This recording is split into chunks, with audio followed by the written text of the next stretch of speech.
Inverter का उपयोग काफी समय से हमारे घरों में होता आ रहा है और इन्वर्टर का उपयोग हम सिर्फ बिजली जाने के बाद हमारे घर के उपकरण को चलाने के लिए ही करते हैं। तो ऐसे में हम अपने घर में बैटरी भी लगाते हैं। तो जो बैटरी में स्टोर्ड पावर है जिसे हम डायरेक्ट करंट या डीसी सप्लाई बोलते हैं, इन्वर्टर उस डीसी सप्लाई को एसी में कन्वर्ट करके हमारे घर के उपकरण को बड़ी ही आराम से चला देता है। लेकिन वहां पर दिक्कत आती है एनर्जी लॉस की, क्योंकि जो ट्रांसफार्मर वाले इन्वर्टर होते हैं उसके अंदर हमें काफी ज्यादा एनर्जी लॉस देखने को मिलता है और उनका जो पावर फैक्टर होता है वो भी काफी कम होता है। इसीलिए जनरली जब हम 1 kVA का इन्वर्टर लेते हैं तो उसके ऊपर हम 600-700 वोल्ट के अराउंड ही लोड चला पाते हैं। तो अभी मार्केट के अंदर काफी नई नई टेक्नोलॉजी के इन्वर्टर आने शुरू हो गए हैं, जिसमें से ट्रांसफार्मर लेस टेक्नोलॉजी के जो इन्वर्टर हैं वो ज्यादा पॉपुलर हो रहे हैं। और इनके पॉपुलर होने का सबसे बड़ा कारण है इनके अंदर मिलने वाले फीचर और इनका power factor. Transformer less inverter के अंदर आपको 1 पावर फैक्टर मिल जाता है और जितना VA का वो इन्वर्टर होता है उतना ही किलोवाट तक का आप लोड चला सकते हैं। यानी कि 5 kVA का अगर आपने इन्वर्टर ले लिया तो उसके ऊपर आप लगभग 5 किलोवाट के करीब लोड चला सकते हैं। लेकिन ट्रांसफार्मर वाली टेक्नोलॉजी में ऐसा नहीं है। अगर आपने 5 kVA का इन्वर्टर लिया है तो आप 4 किलोवाट के अराउंड ही लोड चला पाते हैं। तो यहाँ पर इन दोनों ही टेक्नोलॉजी के बीच में काफी ज्यादा अंतर है और सबसे बड़ा अंतर आता है प्राइस के अंदर, क्योंकि जो ट्रांसफार्मर लेस टेक्नोलॉजी है उसके अंदर आपको ज्यादा फीचर मिलते हैं और उसे लगाने के भी आपको काफी ज्यादा फायदे होते हैं, इसीलिए वो आपको कॉस्टली पड़ता है। तो सबसे पहले बात करते हैं ट्रांसफार्मर लेस टेक्नोलॉजी के इन्वर्टर के फायदे की। तो यहाँ पर ट्रांसफार्मर लेस टेक्नोलॉजी के इन्वर्टर का सबसे बड़ा फायदा होता है इसके साइज को और वजन को लेकर। ये साइज में काफी ज्यादा छोटे होते हैं और वजन में काफी ज्यादा हल्के भी होते हैं। यहाँ पर अगर आप बड़े इन्वर्टर की बात करते हैं, यानी कि अगर आप 5 kVA का इन्वर्टर की बात करें तो ट्रांसफार्मर टेक्नोलॉजी के अंदर जो इन्वर्टर है वो काफी ज्यादा बड़ा हो जाता है और भारी भी हो जाता है, जिसे 2 लोगों से भी उठाना मुश्किल है। लेकिन ट्रांसफार्मर लेस टेक्नोलॉजी के अंदर जो इन्वर्टर है वो काफी हल्का होता है, उसे एक व्यक्ति भी बड़े ही आराम से उठा सकता है। तो यहाँ पर साइज भी छोटा होता है, वजन भी बहुत ही कम होता है। दूसरा फायदा होता है ये हाईली इफिशियंट होते हैं। इसके अंदर किसी भी तरह का कोई भी ट्रांसफार्मर का उपयोग नहीं किया जाता, इसीलिए इसके अंदर जितना भी पावर कन्वर्जन का काम होता है वो इलेक्ट्रॉनिक कंपोनेंट के द्वारा होता है, जिसके अंदर जो पावर लॉस है वो बहुत ही कम होता है, जिसके कारण ये जो इन्वर्टर है वो बहुत ज्यादा इफिशियंट हो जाते हैं, जिससे कि आपकी जो बिजली है वो खराब नहीं होगी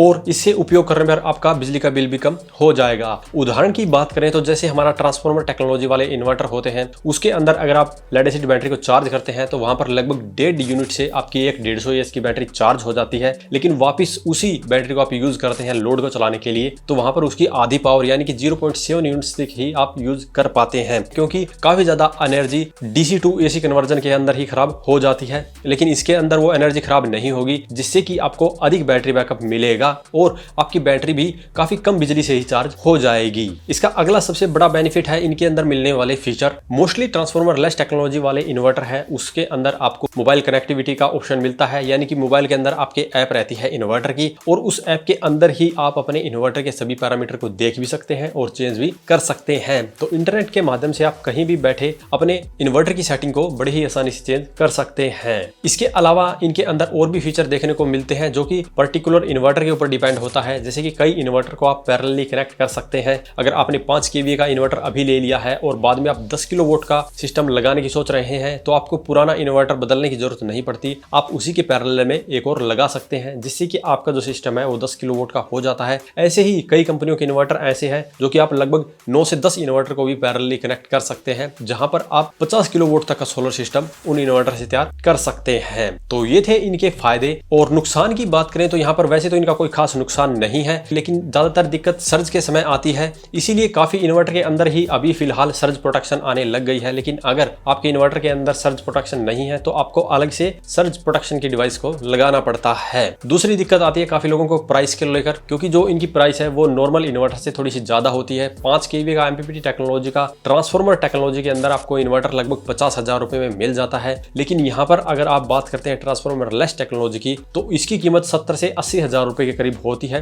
तो यहाँ पर आप देखेंगे कि जो कॉस्ट है वो 20 से 30,000 रुपए तक एक्स्ट्रा आपको देने पड़ सकती है। लेकिन जैसे ही आप बड़े सिस्टम की तरफ जाते हैं, मान लीजिए आपको 8 किलोवाट का 10 किलोवाट का सिस्टम लगाना है, तो वहां पर अगर आप सिर्फ दिन के समय लोड चलाना चाहते हैं तो वहां पर आपके काफी पैसे की बचत हो सकती है, क्योंकि ट्रांसफार्मर लेस टेक्नोलॉजी के अंदर आपको 8 किलोवाट लोड कैपेसिटी वाला इन्वर्टर भी 4 बैटरी के साथ में मिल जाता है, यानी कि 4 बैटरी लगाकर भी आप 8 किलोवाट का लोड चला सकते हैं। लेकिन अगर आप ट्रांसफार्मर वाली टेक्नोलॉजी के अंदर 8 किलोवाट का लोड चलाना चाहते हैं तो आपको 10 kVA का इन्वर्टर लेना पड़ता है, जिस पर 10 बैटरी लगानी पड़ती है। तो यहाँ पर अगर आप 150 AH की 10 बैटरी लगाते हैं तो उसका खर्चा आपका लगभग 1.5 लाख रुपए के करीब आ जाता है। वहीं पर अगर आप 4 बैटरी ट्रांसफार्मर लेस इन्वर्टर वाले के ऊपर लगाएंगे तो आपका 60,000 रुपए ही खर्चा आएगा। और और वहां पर आपका जो इन्वर्टर का कॉस्ट है वो भी इतना ज्यादा नहीं होगा। तो ऐसे बड़े सिस्टम के अंदर आपके काफी पैसे की बचत भी वहां पर हो सकती है। तो अब बात करें ट्रांसफार्मर टेक्नोलॉजी वाले के फायदे और नुकसान की, तो यहाँ पर उसके नुकसान ज्यादा इसीलिए होते हैं क्योंकि उसके अंदर आपको पावर लॉस देखने को मिलता है, वो वजन में भी काफी भारी होते हैं और उनका साइज भी काफी बड़ा हो जाता है। जितना हाई कैपेसिटी का आप इन्वर्टर लेते हैं उसका साइज उतना ही ज्यादा बड़ा हो जाता है। और फायदे की बात करें तो वहां पर सबसे बड़ा फायदा आपको प्राइस को लेकर ही है। आपको ये जो इन्वर्टर है वो काफी सस्ते मार्केट में मिल जाते हैं, इनको रिपेयर करना भी बहुत ही आसान है। आपके नियर बाय में कोई भी मैकेनिक बड़े ही आसानी से उसे ठीक कर सकता है। लेकिन ट्रांसफार्मर लेस टेक्नोलॉजी के अंदर ऐसा नहीं है, उसे रिपेयर करने के लिए स्पेशल इंजीनियर की ही जरूरत पड़ती है या वो इन्वर्टर वापस कंपनी में भेजना पड़ता है, वहीं से रिपेयर होके आता है। तो ये दोनों ही इन्वर्टर के कुछ नुकसान और कुछ फायदे हैं। तो यहाँ पर टोटली आपके ऊपर डिपेंड है कि कौन सी टेक्नोलॉजी का इन्वर्टर आप प्रेफर करते हैं और आपके लिए कौन सा ज्यादा फायदेमंद होता है। अगर लेटेस्ट टेक्नोलॉजी की बात करें तो ट्रांसफार्मर लेस टेक्नोलॉजी है, और बजट फ्रेंडली टेक्नोलॉजी की बात करें तो हमारे जो पुराने ट्रांसफार्मर वाले इन्वर्टर ही रहने वाले हैं। तो अगर इसके बारे में अभी भी आपका कोई सवाल या सुझाव हो तो वीडियो कमेंट बॉक्स में कमेंट करें। वीडियो पसंद आया तो लाइक करें, शेयर करें, साथ ही मेरे चैनल को सब्सक्राइब करें। सब्सक्राइब करने के साथ बेल आइकन को जरूर दबाएं ताकि इसी प्रकार की वीडियो आपको समय समय पर मिलती रहे। धन्यवाद।